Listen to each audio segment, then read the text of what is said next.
Good day everyone. I'm Warren J. Felistico, BSBA Marketing from Northern Zambales College, and I'm going to discuss the brand equity models.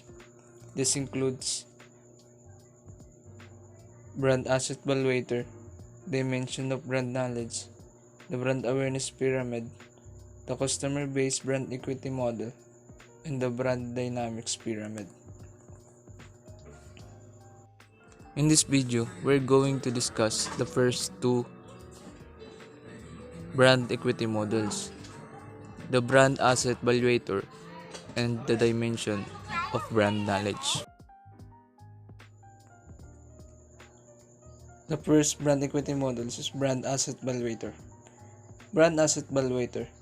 The Chicago-based advertising agency, Young and Robicam, developed a model of brand equity entitled the brand asset valuator. The brand asset valuator is composed of the following four key components or pillar of brand equity.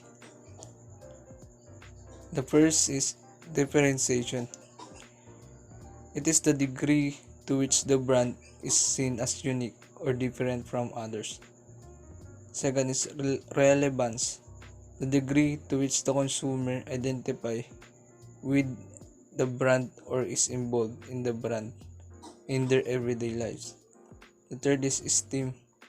The degree to which the brand is held in high regard and well respected. The fourth is knowledge. The degree to which consumers are familiar with and aware of the brand. These four pillars are arranged under two broad categories. In the two broad categories, it is the brand vitality or brand strength and brand stature. Brand vitality or strength describe the growth potential of a brand, and this includes the differentiation. It is the ability of a brand to stand out from the competitors. Kung saan may kita din natin na sinabi ko kanina na ito yung uniqueness ng isang product o ng isang brand na makapag-stand out sa kanya from others competitors. Differentiation is a powerful driver of curiosity, pricing power, and brand advocacy. While differentiation is a good starting point, but it also tends to decline as the brand reaches maturity. So kung hindi din nila nabantayan yung pag-abot sa brand maturity, is pwede rin itong maabot sa decline. The next is relevance. It is how appropriate or meaningful is the brand to consumer.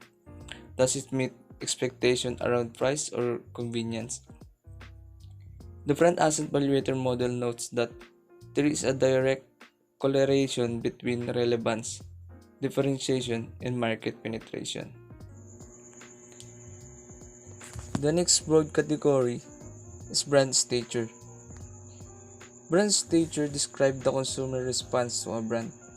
As such, it reflects current brand performance and is a strong determinant of brand strategy. Brand stature includes STEM, or the consumer perception of a brand.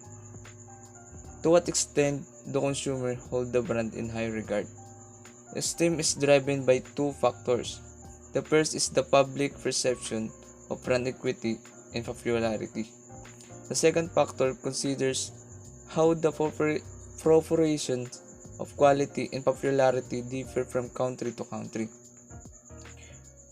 And the next is under of brand stature is knowledge.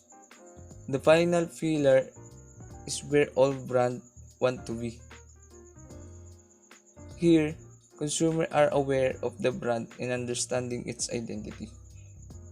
High levels of awareness cause consumers to become intimate with the brand. That is the arrangement of four pillars under two broad categories.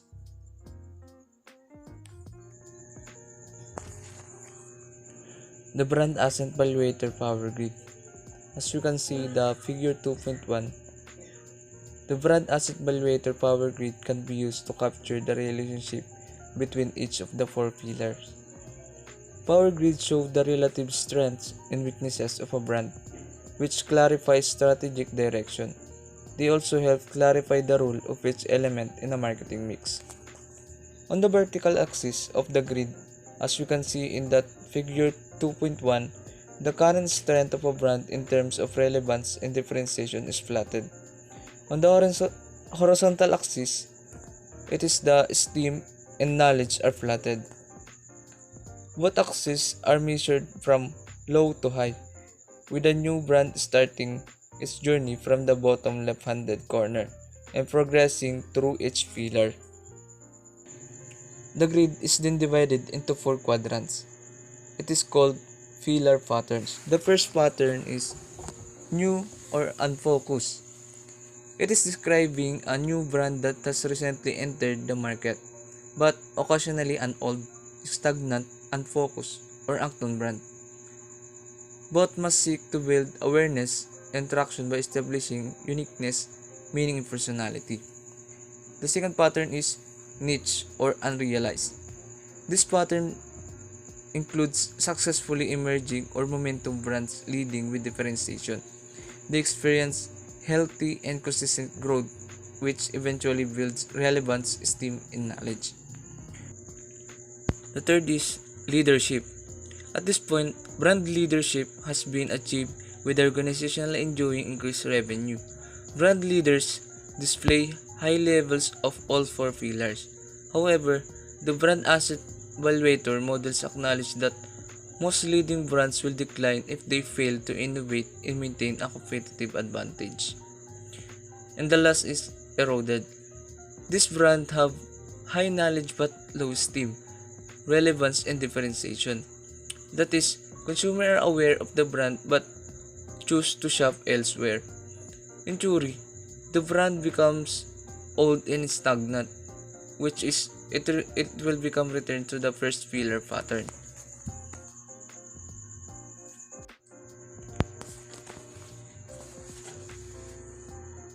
Dimension of brand knowledge. From the perspective of the consumer, a brand can be said to possess equity to the extent that people are familiar with the brand and have stored in memory favorable, strong, and unique brand association. For example, what thoughts or feelings come immediately to mind when you think McDonald's? Diba? This suggests that by killer's dimension of brand knowledge. Another way of thinking about brand equity is that it consists of two forms of brand-related knowledge. So, brand knowledge is not stand-alone.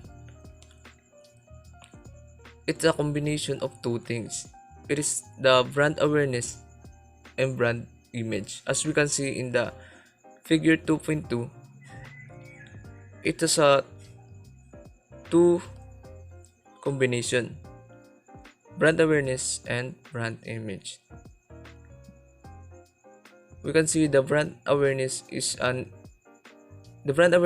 is an issue of whether a brand name comes to mind when consumers think about a particular product category in the ease with which the name is evoked. For example, when we are buying a toothpaste, what brand first came in our mind? It is Colgate. Tama ba? Diba? Colgate or Close Up. Kasi, bakit yun yung unang pumapasok sa isip natin? Kasi naabot na nila yung high level of recognition. Diba? Yung level of brand recall and recognition. Brand awareness is composed of two components. It is brand recall and brand recognition. Several studies have shown that these two components operate in fundamentally different ways, as brand recall is associated with memory retrieval, and brand recognition involves object recognition. Brand image. Brand image represent the association that are activated in memory when people think about a particular brand. As shown in figure 2.2, this association can be conceptualized in terms of type, favorability, strength, and uniqueness. So brand image is, dito naman is kung ano yung nakikita ng tao dun sa brand, sa particular brand. Kung ano yung na-activate na memory sa kanila kapag nakita nila yung particular brand na yon.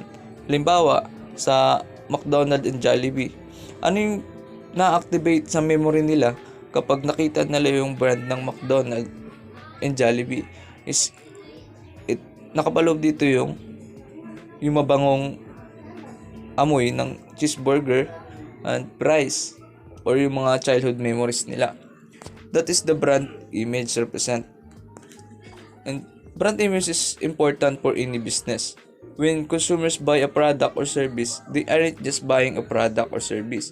They're buying what your brand stands for. That's why it's so important to design your brand image to convey exactly what you want to say. As shown in figure 2.2, the brand image consists of various associations in consumer's mind. It is the attributes, benefits, and overall. Brand attributes are the function and mental connection with the brand that the consumers have. They can be specific or conceptualized. Benefits are the rationale for the purchase decision. There are three types of benefits. Function benefits. In function benefits, this is what do you do better. Diba? The second is emotional benefits. How do you make me feel better? The third is rational benefits. And it is the why do I believe you? Yon. Then, the next is brand attributes are consumers' overall assessment of a brand. That is the first two equity models. And that's all for today. Thank you. And God bless.